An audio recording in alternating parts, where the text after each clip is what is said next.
না না, আমাদের গ্রামের নদী হেঁটে হেঁটে পার হতে হয়। মাত্র কোথায় যাচ্ছ? মা পানিতে নামতেছি। কিভাবে আপনারা হাসতেছেন কেন? রাশেদ তোমার সাথে মজা করেছে। রাশেদ, তুমি এতক্ষণ আমার সাথে মজা নিচ্ছ? ভাইজান গো, কতদিন পরে গ্রামে আসলেন না? আপনার আইবেন, আমার একটু জানাইবেন না তো আমি নদীর ঘাটে নৌকা নিয়ে বসে থাকতাম। রাশেদ, বড় হয়ে গেছো।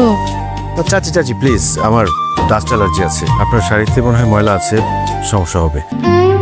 কি হচ্ছে এসব? তুমি এটা কার শাড়ি পরেছো? চাচিমার শাড়ি। আমাকে সুন্দর লাগছে না? এসব সস্তা শাড়িতে কাউকে সুন্দর লাগে না। তোমাকে বাজে লাগছে, বৃষ্টি লাগছে, গ্রামের গরিব মহিলাদের মতো লাগছে। বাবা, লজ্জা করে না আপনার?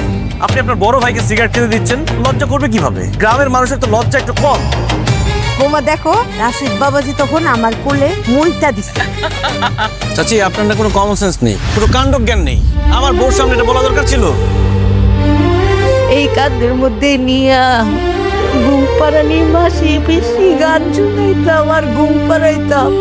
এই ভালোবাসার কি কোনো মূল্য নাই? মোর সন্তান কখনো আপন হয়নি।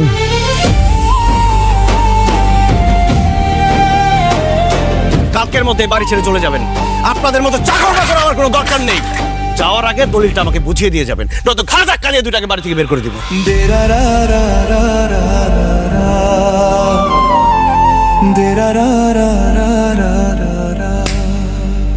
রাশেদের মতো আমার একটা সন্তান থাকলো না কেন?